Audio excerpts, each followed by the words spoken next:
Clair Obscur Expedition 33 has been making waves through the game industry all year, gaining high praise for its combat, story, and music. Many of its fans have called it Game of the Year, and some have said it's one of the best JRPGs ever made. Others have called it overrated, pointing to the story as one of its weaker points. I tend to fall somewhere in the middle. If you like this video, hit the like button. If not, leave a comment and tell me why I'm wrong. And of course, subscribe for more videos like this. Just as a warning, this video will contain some spoilers for the game's story, especially the ending, so if you haven't finished the game yet, go beat it and come back when you're done. I really liked Expedition 33. I think it has a lot of flaws that some people are overlooking, but for those people, the flaws kind of pale in comparison to how strong of an effect the story and gameplay had on them. I think this is partially because for a lot of people, this was their first JRPG style game. Most JRPGs are very anime or have a very Japanese aesthetic. Expedition 33 is instead very French. The art direction here is top notch. The visuals are dreamlike, filled with fantastical imagery of floating rocks, twisting trees, and strange environmental sculptures. The aesthetic is inspired by La Belle Époque, aka the Beautiful Era of France, which took place between 1871 and 1914. A sort of Renaissance era which saw scientific, economic, and cultural progress.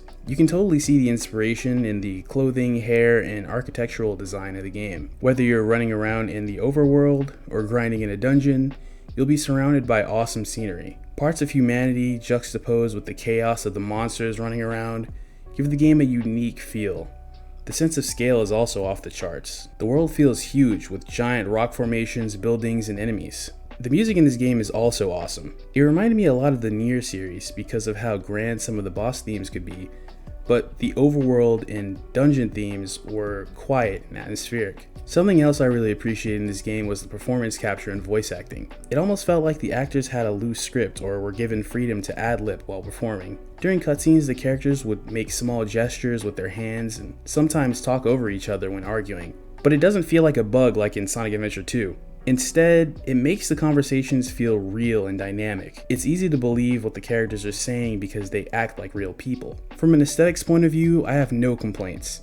Expedition 33 is a joy to look at and listen to. Where the cracks start to show for me is in some of the game design choices and the story. My favorite thing about Expedition 33's combat is its emphasis on player expression. The Picto and Lumina systems make the game highly customizable, to the point where you can basically break the game and one-shot opponents. Towards the end of the game, I had a build where my party members would get heals off of pretty much every action in the game. For Verso, I had him doing a strict melee build where he had one more melee than usual and would do double damage with each melee attack he landed, gained health with each melee attack he landed. It just goes on from there. While I loved being able to customize my characters to my heart's content, and around the midpoint of the game, I had already settled on what kind of builds I was going for and didn't need to constantly switch around my Pictos and Luminas. This is when that customization started to become overwhelming. You get so many Pictos in this game, and they're not always different from each other. You can have like 5 copies of the same Picto, with the only difference between them being 1 or 2% more damage.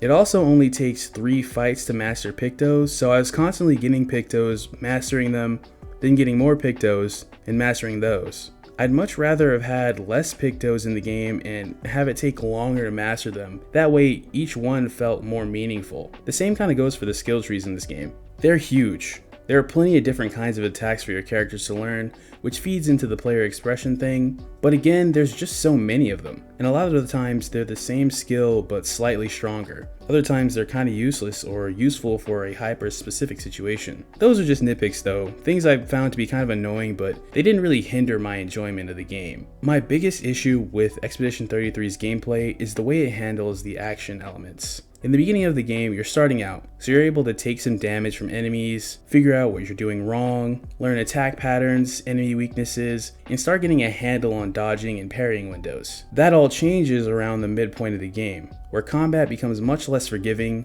and turns into a game of who can one-shot who first. Enemies are so powerful late game that they can kill you in one turn. Eventually, my game plan went from exploiting enemy weaknesses to parrying every incoming attack, then one-shotting them as quickly as possible. While it's fun to see the big numbers pop, it did start to get repetitive. There is a lot of enemy variety in the game, so you're never parrying the same attack patterns for too long, but that Souls-like rhythm that the enemies attacked you with grew tired the longer the game went on. Another thing that grew tired for me was the dungeon design. While each dungeon is beautiful to look at, they are a mess to move around in. Most dungeons are made up of long corridors with looping paths, with some wide areas for you to roam around in. Exploration can be rewarding, netting you with some cool new weapons, secret bosses, and old expedition journals which help to expand on some parts of the story. The problem is, this game doesn't have a mini-map. There are many times during my playthrough where I'd be exploring a dungeon, get lost, then start running around aimlessly trying to find my way back to the main path. After a while, I started looking back at my gameplay recordings to retrace my steps. While the exploration can be rewarding, it's not very engaging.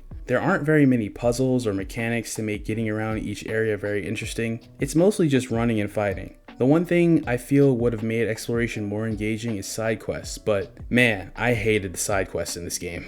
The side quests vary between fetch quests, completing random objectives, or collecting items, usually paired with some vague, nonsensical dialogue. Some of the rewards are good, but with no way to actually track your quests or log your progress, I found myself avoiding them or just straight up forgetting about what I was supposed to do to complete them most of the time. The lack of a quest log is baffling to me, especially since this game has a lot of optional areas with NPCs asking you for favors. There are also side quests that are crucial to the main story of this game, and without completing them, you'll be confused about who some of the characters are and what they're doing. The storytelling in this game was really frustrating for me. Characters' actions and the way the story unfolds happens without any context for a very long time. You're drip-fed small bits of information, but you don't truly know what's happening till the end of the game. While I was consistently interested in what was going on with the paintress and the world she inhabits, I found myself largely disconnected from most of the characters and events because I either didn't know what they were talking about or why they were doing something. By the time the game concludes, there are still some details missing, like who are the writers, and what did they do to trick Alicia, and why did they trick Alicia? Some of these details are only really filled in by some side quests and extra dungeons and journals, which sucks because this game does a poor job of actually tracking those things. The most disappointing part of the story for me was when it's revealed that the whole story is centered around the Desandra family. I thought I was going on this grand adventure to save the world, but really all I was doing was solving a family's trauma. This combined with the fact that the entire world was within a painting really killed my interest in the story.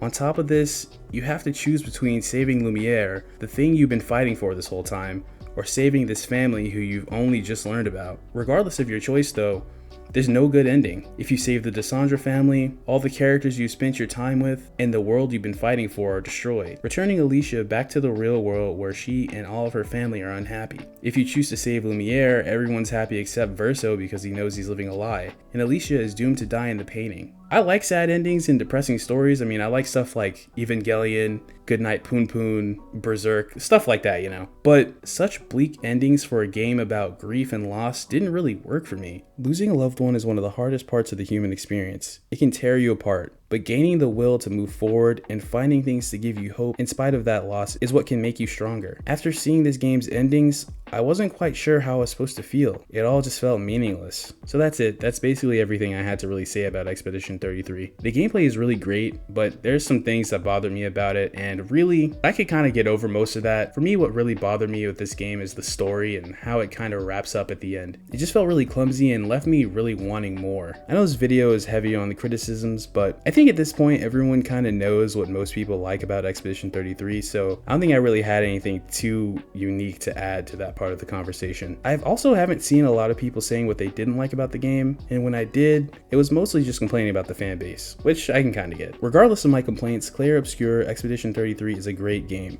and an impressive accomplishment for such a small team. I hope more publishers will look at this game's success and learn that not every game needs to be some huge budget with hundreds of people working on it to succeed. All you need is a strong vision and unique ideas, and people will buy your game. I'll be releasing a spoiler cast later this week where I go more in depth of the things I both liked and disliked about the game, so if you want to hear more of my thoughts on Clair Obscur, stay tuned for that. But what did you guys think? Did the final twist bug you as much as it bothered me? What were your critiques on the game? Let me know down in the comments. Until next time, sleep tight everybody. I know I will.